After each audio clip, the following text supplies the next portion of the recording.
Good morning. In less than an hour, aircraft from here will join others from around the world. And you will be launching the largest aerial battle in the history of mankind. Mankind, that word should have new meaning for all of us today. We can't be consumed by our petty differences anymore. We will be united in our common interest. Perhaps it's fate that today is the 4th of July, and you will once again be fighting for our freedom. Not from tyranny, oppression, or persecution, but from annihilation. We're fighting for our right to live, to exist. And should we win the day, the 4th of July will no longer be known as an American holiday, but as the day when the world declared in one voice, we will not go quietly into the night. We will not vanish without a fight. We're going to live on. We're going to survive. Today, we celebrate our Independence Day.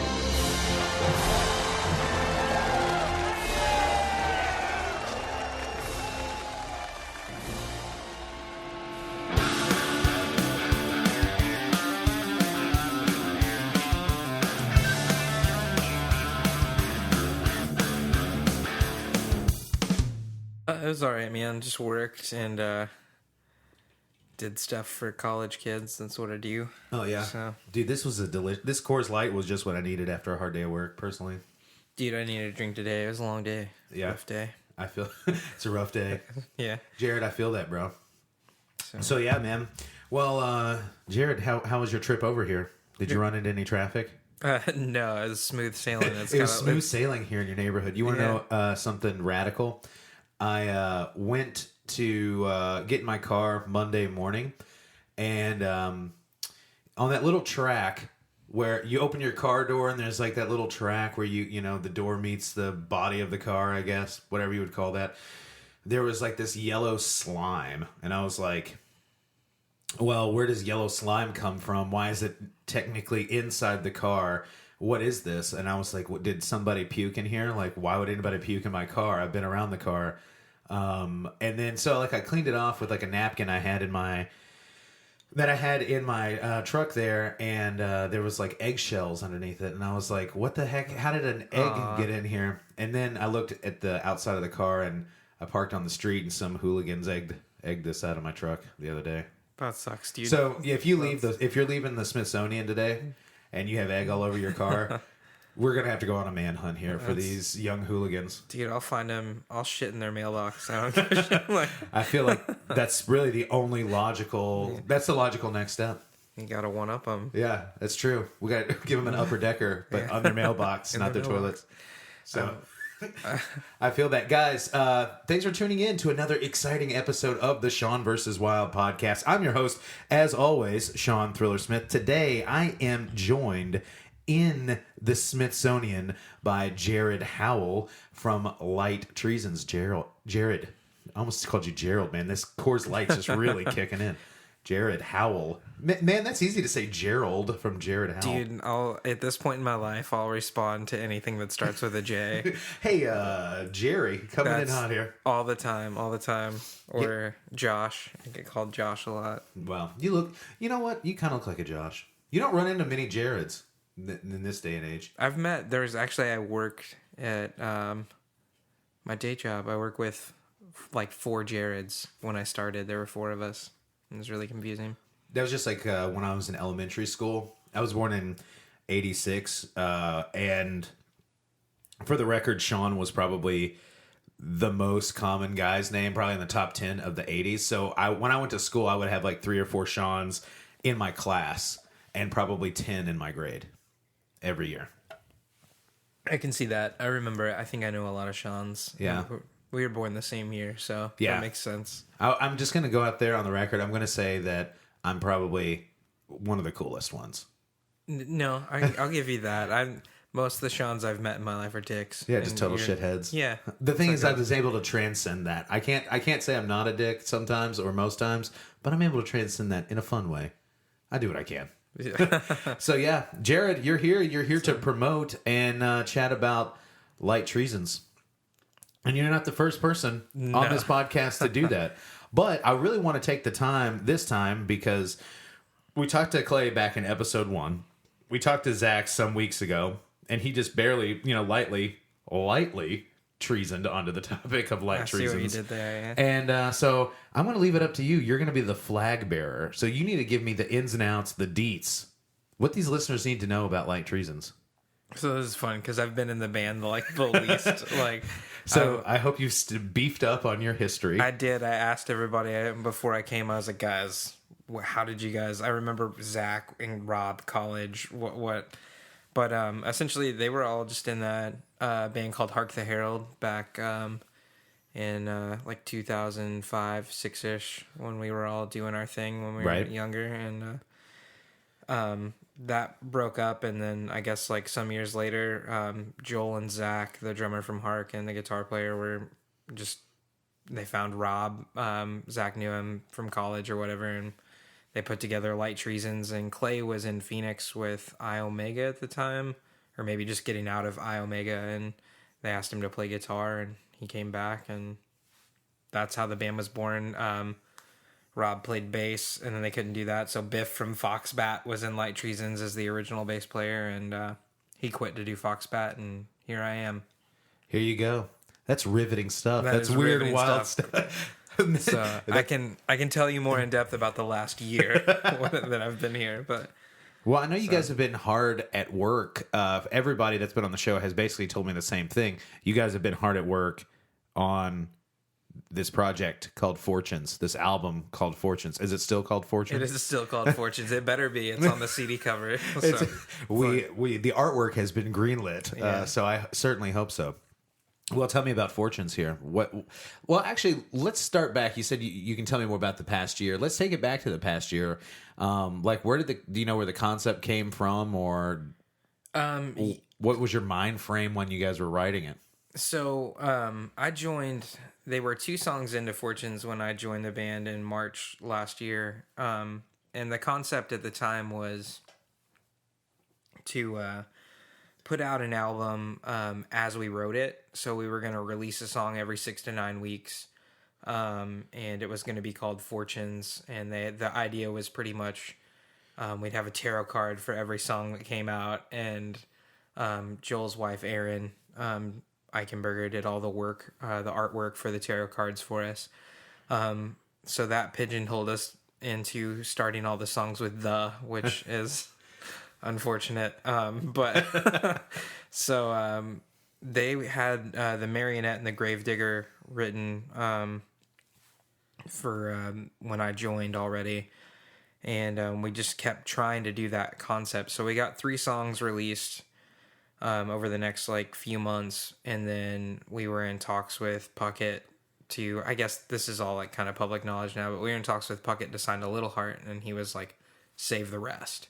Right. So the next few songs we recorded, we kind of bailed on that every 6 to 9 weeks plan, and we were going to put out the album. And then when Puckett passed away, we decided to just continue with that plan and just go ahead and release the whole album. And we finished the next couple songs and I'm glad that real fast. I'm glad that you guys did just buckle down and decide to put it out.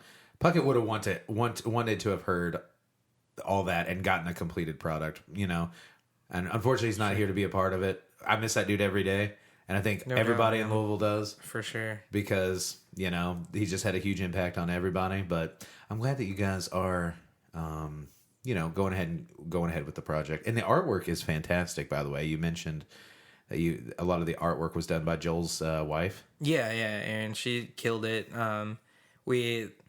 She dealt with all our shit because she would send us a card and we would maybe more and dude, add more flames and skulls, bro. Yeah. So we would all fight about it, but we ended up just letting her you know what, you're the artist, do your thing, and she just killed it. So the other day I was at Guest Room Records, and there was some album that was on the albums to buy for $1 rack, that sort of thing, the discount buys. And there was an album by Three Dog Night, and inside of it, were these large, like, I don't know, 8x10-ish cards, like playing cards, where it was like in a very elaborate back, and then you flip it over and it's like a picture of them.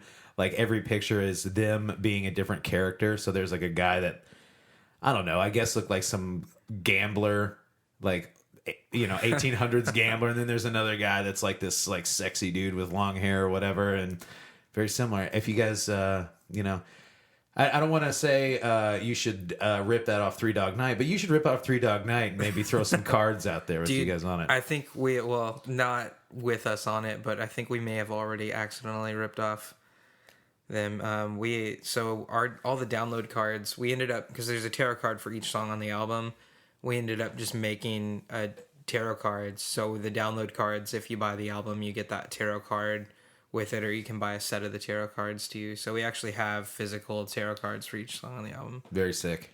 Where did you get those done? I have no idea. Zach worked his internet magic and found a place to print them for us. He's a marketing guy, and not only did he probably find that guy, somebody to print them, he's probably like, well, I got the best price out there too, on top of it. No, he did. That's all.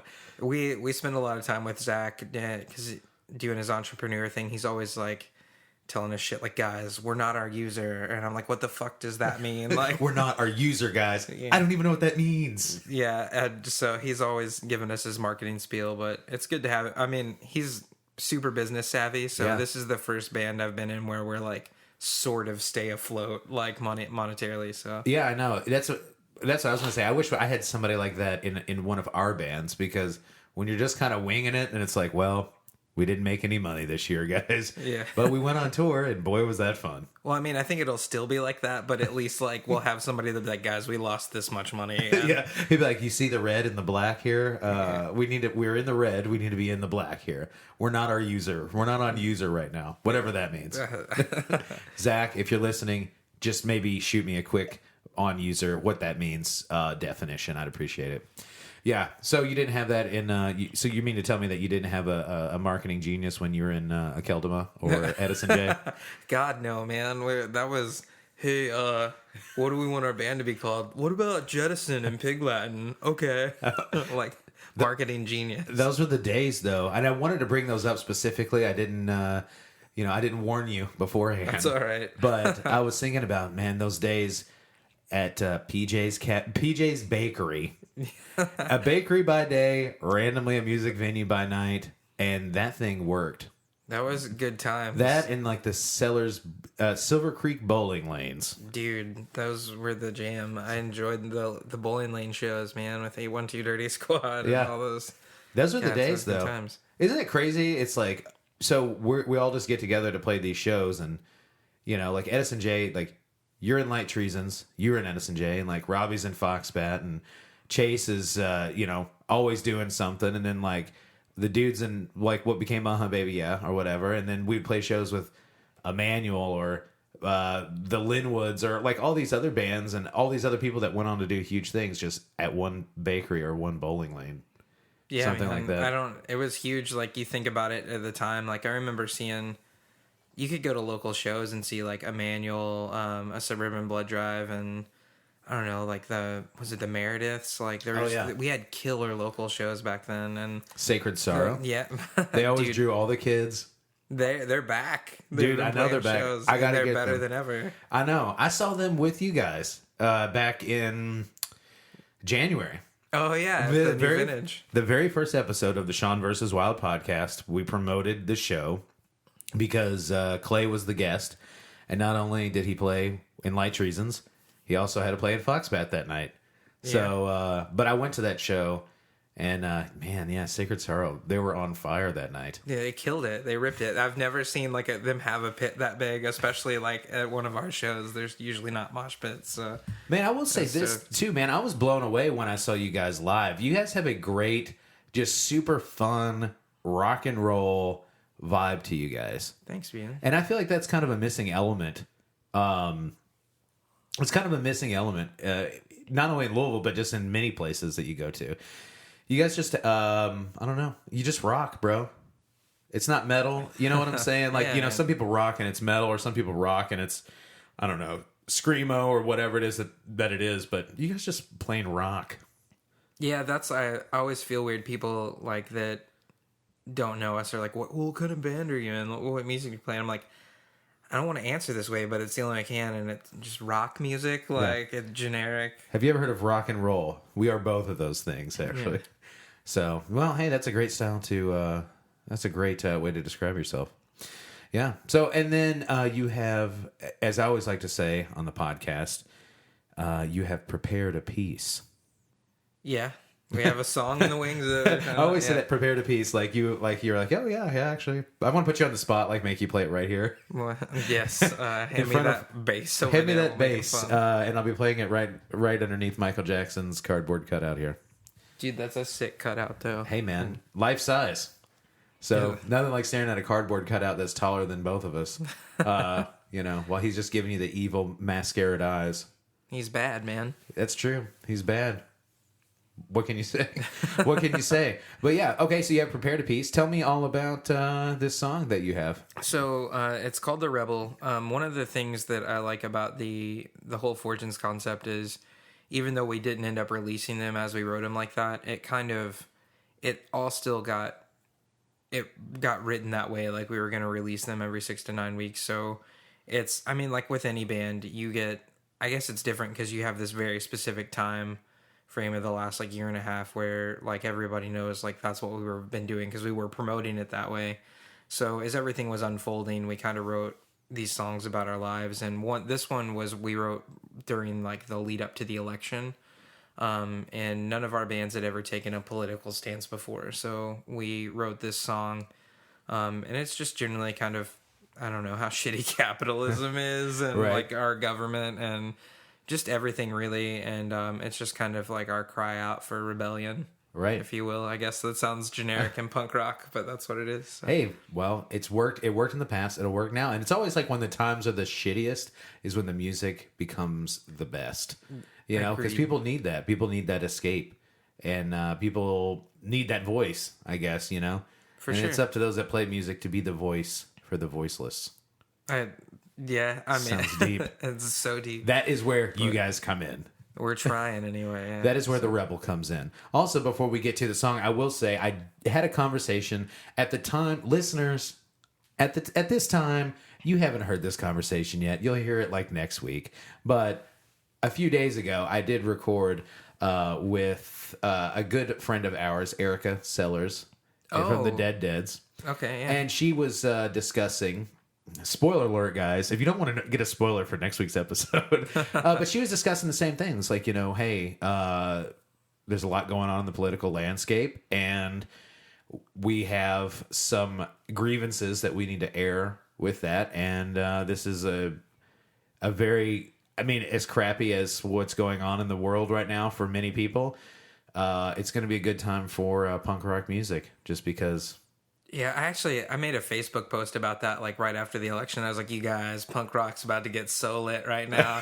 And a couple people were like, oh, yeah, the world's going to shit, but at least you get good records. And I was like, optimism, guys. Yeah, come on. True. Well, the world won't go to shit if you have good records.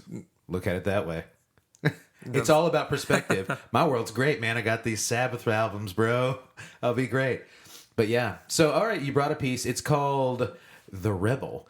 Listeners, tune in. Here we go. This is Light Treasons with The Rebel.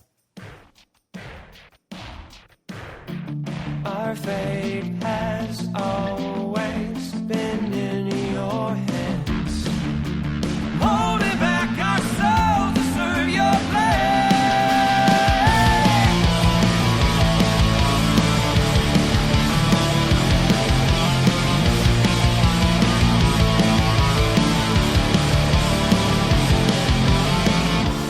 Many differences between are closer than we think, but then the distance seems dividing lines drawn from above. Leave us wondering, not knowing what's to come. Our fate has always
Oh yeah, everybody, that was The Rebel by Light Treasons.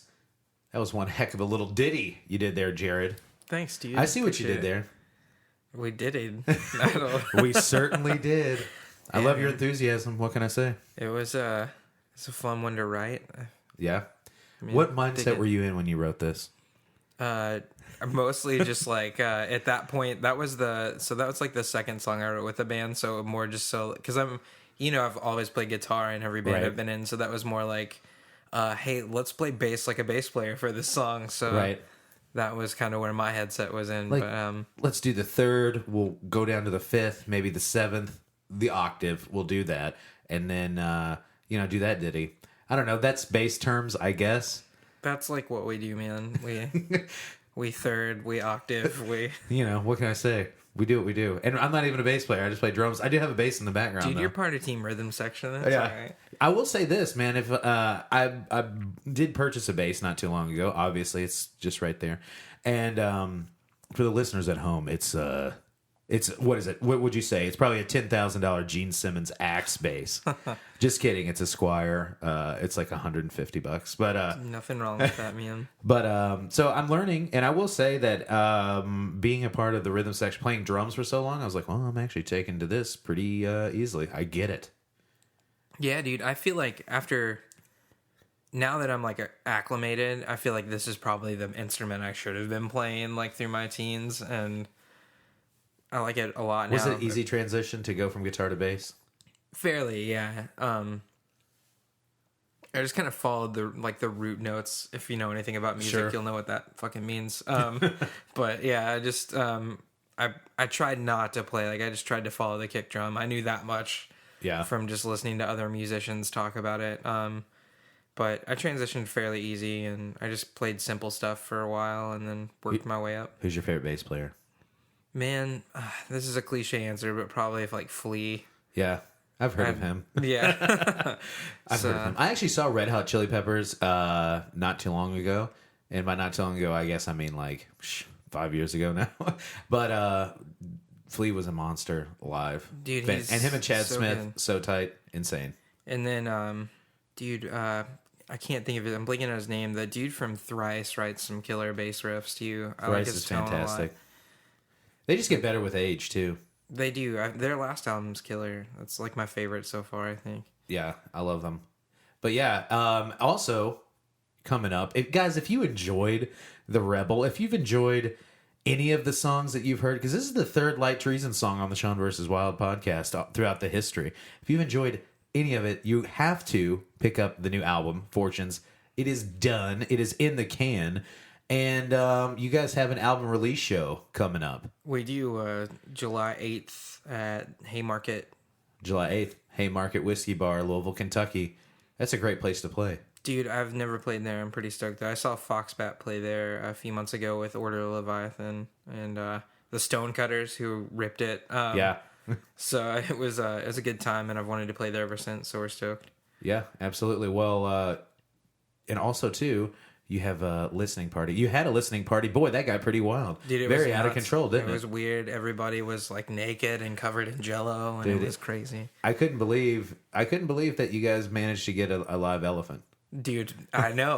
It's Zach's marketing genius again. Again, knocked it right out of the park. So, guys, if you weren't there, you should have been there. That's all I can say. You really missed out. So, yeah, you got an album release show. You said that's going to be on July 8th. July 8th, yeah. Haymarket Haymarket. Whiskey Bar with Summer Youth and Street Sense. Guys, and if you're listening, if you were ever a fan of my old band, Baby Yeah, Kevin is the singer of Summer Youth, and it's like their first show. Yeah, it's in Bones. Bones is in it, yeah. Also, some Baby Yeah alumni and members of Iron Falcon, if Yeah. you like Iron Falcon. So I will say, hey, guys, if you wanted to check out something new and you have nothing to do on a Friday night, this is where you're going to want to be on July 8th. That's all I'm saying. Saturday night, but it's cool. Whatever. Dude, I don't want people to be like, they said it was Friday. Like, you know Bro, how people are. July 8th. Yeah. Turned out it was a Saturday, man. Yeah. They probably thought that I was podcasting from last year. Like, this is, guys, this is from the past. I'm stacking this a year in advance. But yeah, Well, I'm definitely going to say be there Saturday, July 8th. Don't miss it. It'll be a fun time. Yeah, it's going to be an awesome time. And you know what I've just noticed here? I noticed that you're wearing a podcast T-shirt. I am. Return of the Living Podcast, is it? Yeah, that's it. You can't wear your own band shirt, but it's cool if you're in a podcast. I was going to say, there's a striking resemblance to someone that looks like you on this thing. Dude, the one which one do you think it is? I'm going to say... listeners can't see those. The listeners can't see it, but I know you are definitely the one with the hat on. Yep. Okay, good. Well, so I didn't think it looked like me. I fought against this logo because I was like, that looks like my Uncle Dallas. Like, I don't want this shirt. But this is what we stuck with, so it's fun. I would have actually, honestly, I would have picked the one next to that, but I work with a girl, and that's her brother. So she pointed that out. She wore that shirt to work the other day, and she's like, "That's my brother," and I was like, fair enough. So are you like serious? Is it Amanda? It's Katie. Katie. Yep. Dang it! Shout out to Katie Bamforth. You're a supporter of both our podcasts, Return to the Living Podcast and Sean vs. Wild. Hey. Thanks for tuning in. That's what happens. You get a good shout out. She can like flip me off through the internet for forgetting her name. That's cool. What is it like? Confusing her with Brad's wife. That's what is it like, Amanda or something? Amanda. I can't remember. So what is? Tell me about Return of the Living Podcast. So we all work at like haunted houses, which people always look at me weird. Like, why would you have a podcast for that? But we were all heavily involved in the haunted house industry, so we started a podcast about it. Essentially is how it started, and it just kind of developed into us talking about movies, comics, whatever else we like, as well as the haunted house industry. So it's kind of a jack of all trades, but it's mostly focused in the haunted house stuff. Well, let me ask, one, how did you get involved in doing haunted houses? I was going through a bad breakup like around 2007, and I was just like bumming around at work, and my buddy Corey was just like, hey, come work at this haunted house with me tonight. And I was like, no, that sounds really lame. Why would I do that? And he was like, dude, it's fun. You'll get paid to scare the shit out of people. And I was like, all right, I'll check it out. And then I just went and fell in love with it. I had a strong like theater background anyway, so getting to do something in the theater realm and also just scare people for fun and money has been pretty fun. You just scare people for money. What's the money like? Is it good? You don't have to give me a dollar figure or anything. No, not at all. It's definitely a passion job, but you make a little extra seasonal money and it's good. Yeah, I mean, you could scare people for free, but scaring them for like a little bit of money is always better. Yeah, for sure. I'm not going to complain. So it's been fun. So I worked my way up to being the director of the first haunted house I worked at, and then we were kind of well known for our actors, and that's kind of what enabled us to start a podcast about it. That's like why I'm an authoritative, in quotes, like figure in that realm. That's why I rule with such an iron fist on my podcast. Yeah, nobody knows who the dick I am, but that's what we do. We do a show, and I'm somewhat experienced, so it's informative. Where are your which haunts are you directing? So I'm not really a director anymore, but right now I'm holding up at Haunted Hotel here in Louisville, and I'm an actor coordinator, stage manager. So I just kind of like help hire people and train all the actors and do that whole thing. So, well, let me ask you this: what's the weirdest thing about working at a haunted house? I imagine you probably have to like wash like fake blood off of you like every day and then go to your regular job. They're like, is that blood? And you're like, yeah. Is that yours? Some of it. You had to get to have that Fight Club moment. Yeah. No, we have a lot of those moments too. I think probably the weirdest part though is just actually doing it. You have to get in this weird headspace where you're like a bad guy but not a bad guy, and just fuck with people on a level that like you wouldn't normally get away with. Like you can, you just get to really mess with people. That's the best way I can describe it. Like in a way that would normally, like if you just did it to somebody in Walmart, it'd get you shot or whatever. You'd just go to prison forever. Yeah. In this day and age.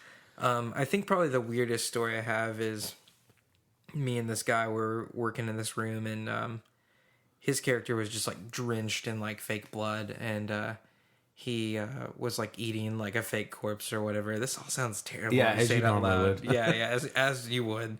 and he like reached out to offer this girl that was walking through this drunk girl some blood, and she just looked at us weird, and then she reached under her skirt and like offered us. Oh, that's literally the most disgusting thing I've ever heard. We were both like in character, just like, oh, let go, get out, You're fired. You're actually, you know what? You don't get to go through the rest of the tour. We're kicking you out. Also, do you want a job? Like, I don't. You know what? I like your gusto. You have chutzpah. We need to put you in this gig. And also too, let me ask you this. So your podcast's not just about haunted houses, but you said also horror movies, comics, what have you. Yeah. What's your favorite horror movie? Oh man, probably Trick or Treat. Trick or Treat is how it's spelled. Have you ever seen Trick or Treat, the 80s movie with Gene Simmons? Yes. And Ozzy Osbourne? Yeah. I always like that they're on the cover and they're like only in it for like, I don't know, 10 seconds each. Yeah. But that was always, I always loved that movie growing up. As you can see, also, Kiss poster here. I grew up a big Kiss fan. So that's how I heard about the movie. And I remember watching it and I was just like, man, this is not what I thought it was going to be. But I did think that the idea, that's something that, if I remember it correctly, it's just like a kid's favorite rock star dies and he resurrects him, through some sort of ritual. And as far as I think that's what it was. And I was like, you know what? They need to redo that. That's not a bad concept. Or guys, if you're like in a metal band, maybe that could be your music video or something. Dude. Not a bad concept. I get on it. Like, who's like metal enough to do that around here? I feel like somebody's missing an opportunity. All right, guys. Here's the idea. For your music video, your band dies tragically and some super fan resurrects you to play in his bedroom. Dude, I feel like they should get like a fairly popular singer that's like not worth much money anymore, like to just like be in their video and do it. Like, I don't know, what's King Diamond doing? Yeah, what's like, King Diamond up to? I don't. Just get Corey Feldman. Or Corey. We'll just get Corey Feldman. You know what? I think we can do that. I think Corey Feldman, maybe, I don't know, he's on his second wave, man. Once he did those Good Morning Americas. Dude, I almost feel bad for him. I feel bad that he's so awesome and I'm not. I was about it, man. I was 100% realistically about it. I was like, man, this ain't too bad. I mean, it's different, but it ain't too bad. I haven't listened to the recordings, to be fair. I've only Look, seen them. I will be. Are they good? Have you listened to the recordings? No, I haven't listened to the actual finished product. I didn't need to. I was sold by the performances. Call me old fashioned, but I'm a live show kind of guy. He sold me then. So Trick or Treat. I haven't seen that. What is Trick or Treat? Is that like that's like a series of short films, right? Sort of. So it's got that vibe. An anthology movie? Yeah, it's got that like anthology vibe, like Tales from the Dark Side or one of those like classic, or like Tales from the Crypt. Show. Yeah, Creep Show. Any of that stuff. It's got that vibe, but they're all intertwined by this character named Sam, or Sam Hain, the Spirit of Halloween. And so he's kind of like involved in all the intertwining stories. I hear a lot about that movie. I think maybe Blake Lockman told me a lot about that movie once. I can see that, yeah. You know what my favorite one is? I've mentioned it on the show before. This is a sleeper hit. I actually wrote an article about this last year. Someone asked me, they're like, hey, we need to know what these musicians' favorite Halloween movie is. Can you guess? I don't know. I kind of want to say Sleepaway Camp, but no, it's not Sleepaway Camp. But it's low key, man. It's a sleeper hit. I wouldn't expect that you would have gotten it. Have you ever seen Frailty? Dude, like maybe a long time ago. I have a vague memory. I'll have to let you borrow it. Frailty is the jam. Listeners, if you're out there, watch Frailty. It comes on Netflix from time to time, or like or Hulu or something. It might be on Netflix right now, for all I know. I have it on VHS tape, and that's the format that I enjoy. But it stars Bill Paxton, R.I.P., Matt McConaughey, Powers Booth, R.I.P., he died this year too. Dude, man. Yeah, it's just like a... This is like sick, but my favorite thing is when Powers Booth died, everybody had those "well, bye" memes. Dude, I knew that I was like, well, bye. Smells like somebody died. Just taking it to the next level. I love Tombstone. That's one of my favorite. That's probably my favorite movie of all time. Dude, top 5 for sure. It's just such a doodly movie. You probably won't find a movie more doodly. You also won't find another good Val Kilmer movie. Well, you might. You're just not gonna find one that good. Well, at least that good. I don't know. I still kind of like Batman Forever. Dude, Val Kilmer kills it in Tombstone, though. You're right. I mean, I like Batman Forever too. I mean, I think Batman Forever gets a bad rap. I mean, Batman and Robin, nothing to write home about. Batman Forever, it's got some staying power. Willow, there you go. There's a movie that Val Kilmer's in. Yep. Real genius, pretty tight, but nothing comes close to how awesome he was in Tombstone. It's just how it is. Ever will, eh? That's just how the world works, I guess. You can't be awesome in every movie. You just got to be super awesome in one. Unless you're Daniel Day-Lewis, I guess. Dude, I just heard he retired. Yeah. Bummed me out. Nobody retires forever. I hope so. I hope it's like wrestling. He comes back older and better. Yeah, he just comes back and yeah, exactly. He's like going to be like the Ric Flair of acting.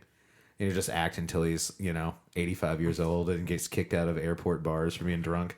Elbow dropping his coat. Elbow drop, kicking his alligator shoes off, that sort of thing. What other horror movies are you into? Dude, I dig a lot of the anthology stuff, but I think one of my other favorites is there's a parody called Behind the Mask, The Rise of Leslie Vernon. That's kind of like a sleeper hit. So it takes place in this world where like Jason and Freddy and all these guys really exist. And it's about this serial killer that these college students are doing like a student film on serial killers. And they meet this guy who is one named Leslie Vernon, is like the mythos he's built up. And so they just kind of follow him around as he stalks this girl and like sets up like an abandoned house trap for these college kids that are going to go get drunk. And like, it turns like there's like a scary flip at the end, but the lead up is all just him. And you meet the guy that like mentors him. And they're like doing like breathing exercises so they can pretend to be dead for long periods of time. And he talks about how like, he's like, yeah, you only see me walking, but really I'm just like huffing it. You know how much cardio that takes to like look like I'm not winded and I'm just walking behind you.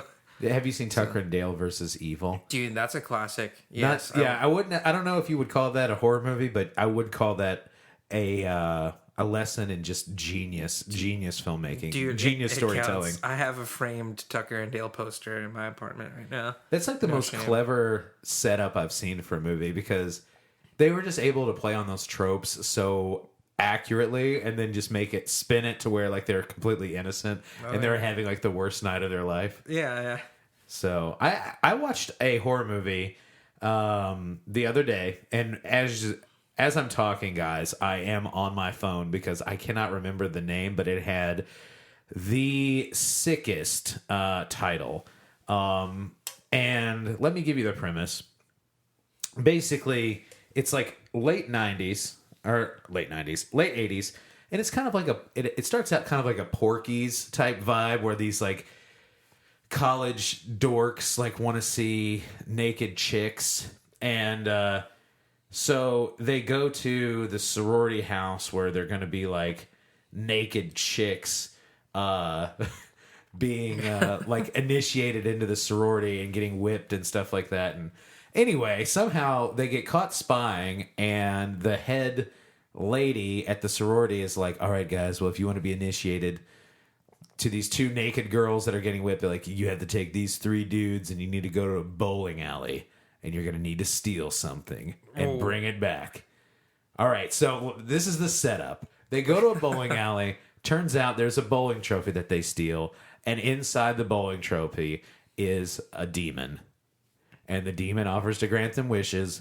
And as you can imagine, it goes horribly awry. Okay, I'm sold. And here's what it's called. Sorority Babes in the Slimeball Bowlerama. Okay. You're going to want to check this out. I'm down. Listeners at home, check it out too. Sorority Babes in the Slimeball Bowlerama. Some of the acting was really top notch. I could only assume. I will say this. Great. For the movie, I mean, who am I? I'm just a guy that enjoys films. But I will say that the movie itself looked like it had a little bit of a budget. Acting wasn't there. I mean, it was whatever.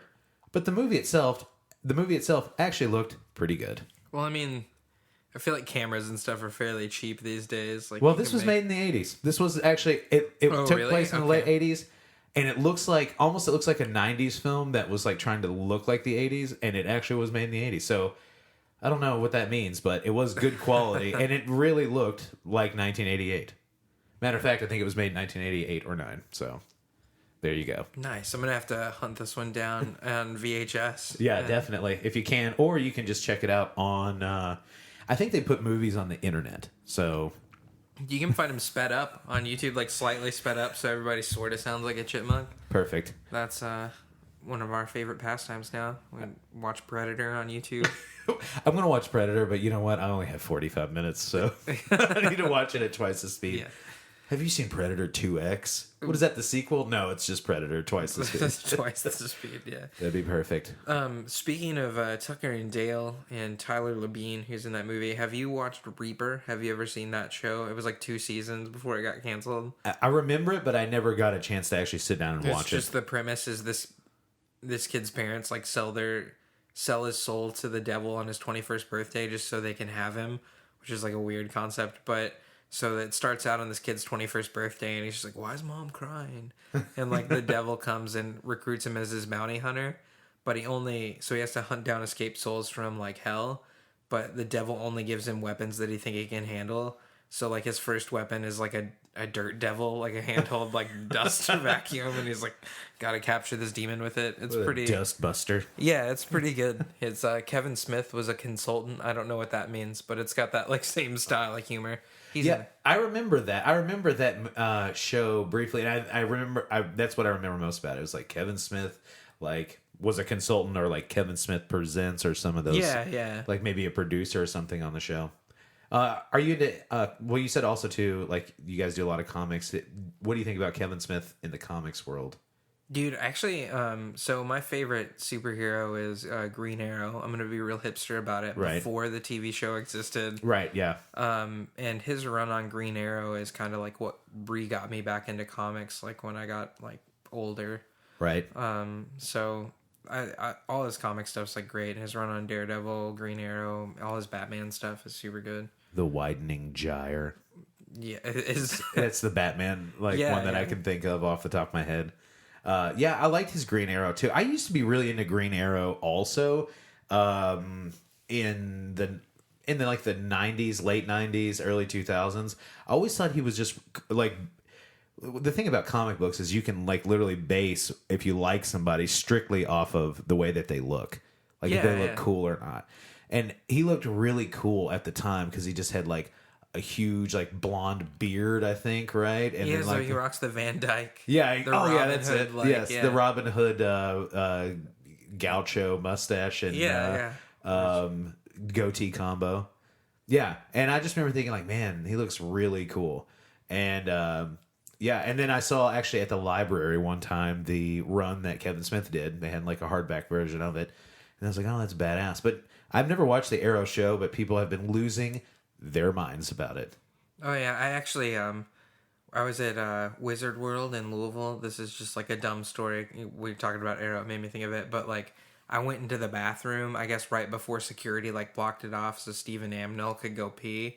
And so like I'm like zipping it up and turning it around, and I see him walk in, and you can just look on his face is like like, oh god. And I was like, don't worry, man, I don't want to talk to you. And he just like chuckled and like walked off. But I was like, that poor guy, like he can't even take a leak. Well, yeah, without being accosted. Yeah. I've mentioned this story several times. Podcast listeners of the show, this is probably not news to you, but I'm going to talk to my friend Jared about it anyway. One time I went to Wizarding World in Indianapolis, and I went to pee, and who pees at the stall directly next to me but Lou Ferrigno.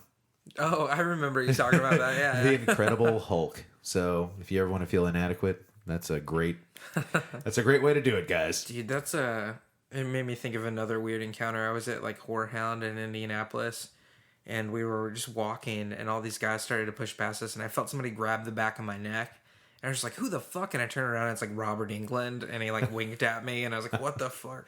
Dude, he probably so random. He's probably like the, if I were Robert Englund, I would just be like Bill Murray and just randomly accost strangers all the time. I'm pretty sure that's what he does. Yeah, from my experience. Like, you ever hear that story? Like, Bill Murray will just like come up to you at Wendy's, like eat your fries, and be like, "Dude, your friends will never believe this. Your friends will never believe you." God, I hope that's true though, because I don't believe anybody that would have told me that. Yeah, no, I wouldn't either. So yeah, you know who I'm really into comics wise? I guess not really a character. But a run that I'm really into is The Invisibles. Did you ever read The Invisibles? Dude, not much. I need to. You know what? Maybe It's on my list. I'll just I'll let you borrow the collections. It's one of a few that I actually bought. Grant Morrison. Are you a Grant Morrison fan? Yeah, for sure. Yeah, it's Grant Morrison at his most Grant Morrison. It's super weird. Is it just super weird and fucked up? Yeah, and like every conspiracy that you've ever heard of from time untold is basically wrapped up in that.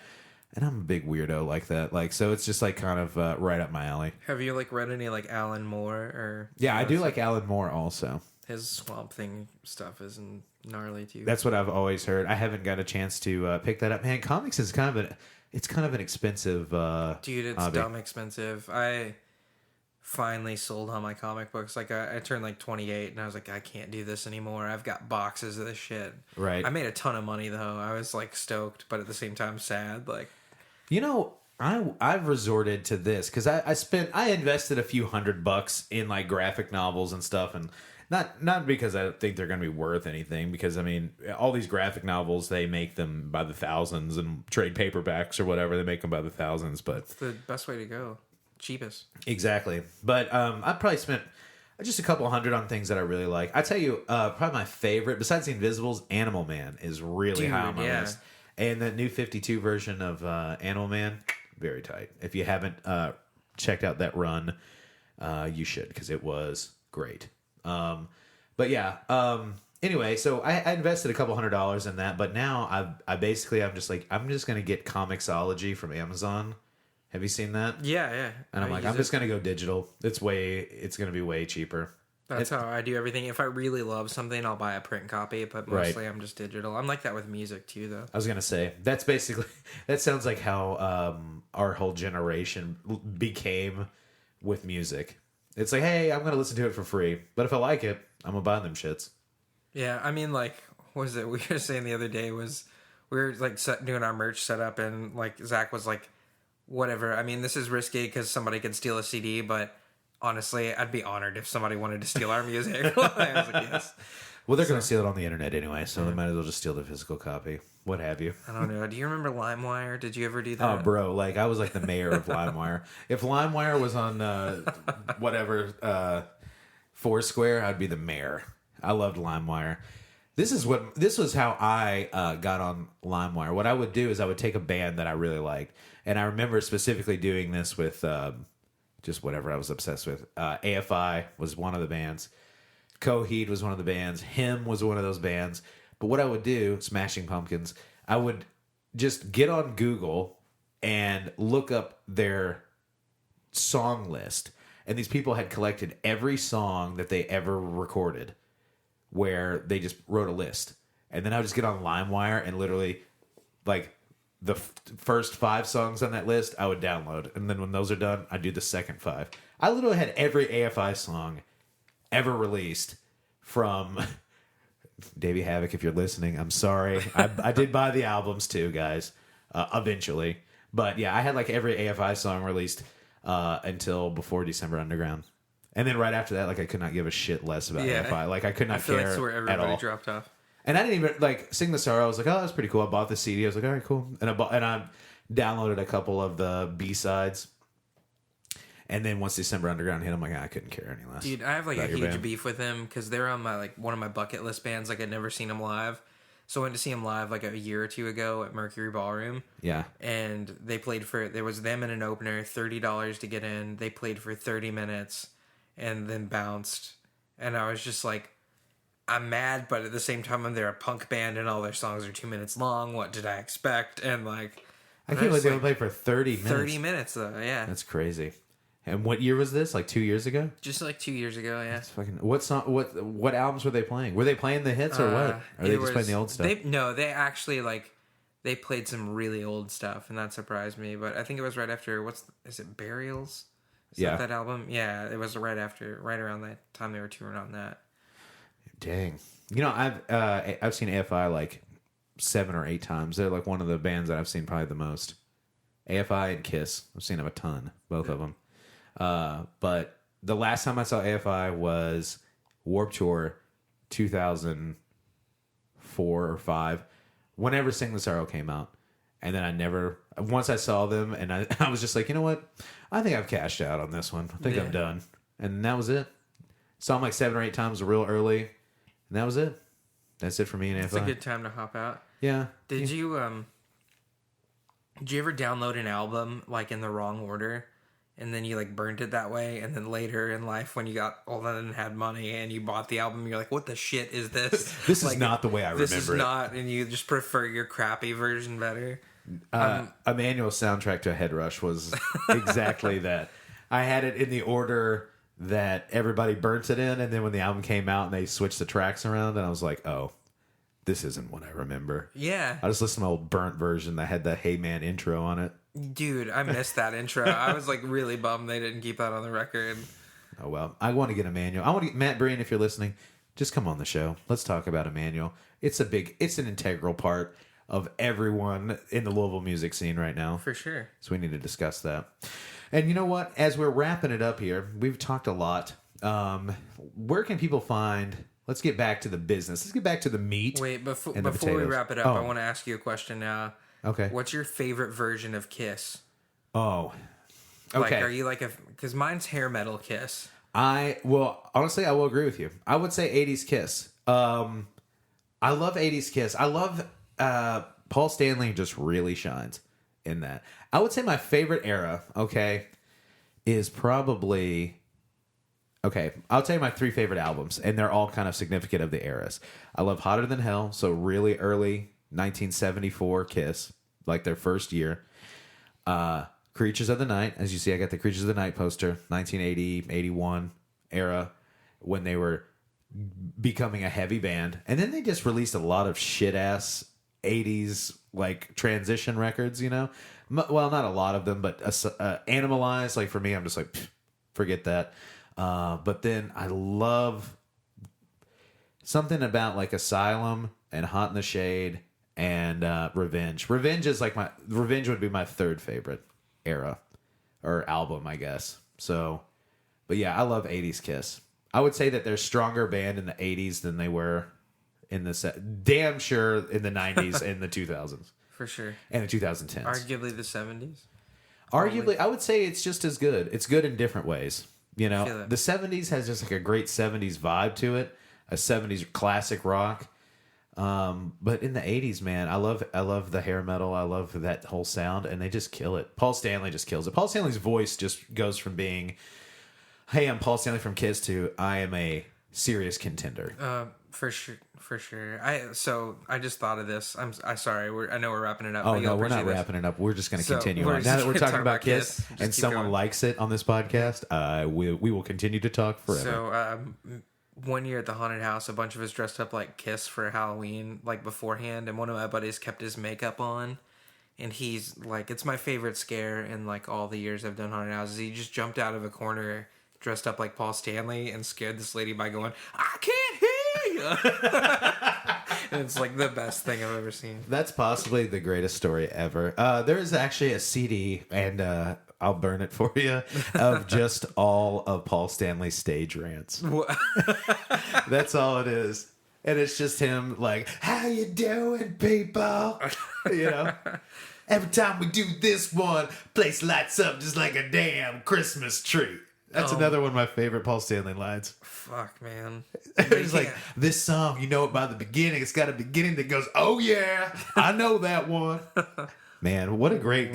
Guy's got a gift for gab. He should have his own podcast. I would subscribe.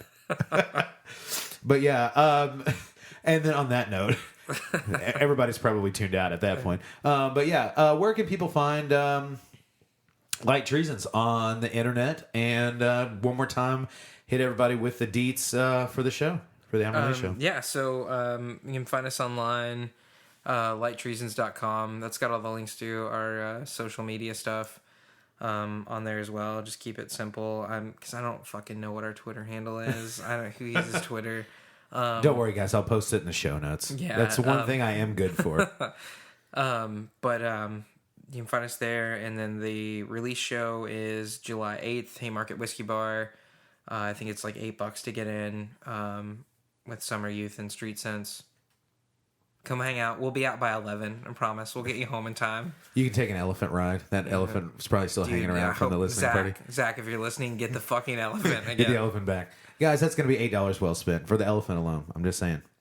And guys, thank you so much for tuning in to the Sean vs. Wild podcast. If you like what you hear, from me, you can check me out, as you probably already know, on iTunes and Stitcher and Podcast Addict and wherever else that you like to get your podcast, any podcatcher, if you will. It's on iHeartRadio and Google Play, and you can even check it out on YouTube. Are you a big watcher of podcasts on YouTube? Sometimes, like if I'm at work, that's where I go because it's just easier. I'm just getting feedback because I don't know, I'm not into it. But of course, I don't have an elaborate video setup. I'm not like Joe Rogan yet, so we'll see how it goes. It'll probably just be an awesome picture of you. I'm cool with that. I mean, I definitely click on that. Who wouldn't? I wouldn't. Like. All right. Well, Jared, hey man, thanks so much for coming, and let's turn on the air conditioner and crack open a few beers. Cool, man. Thanks for having me. Hey, man, no problem. Hey, guys, thanks so much for tuning in to the Sean vs. Wild podcast.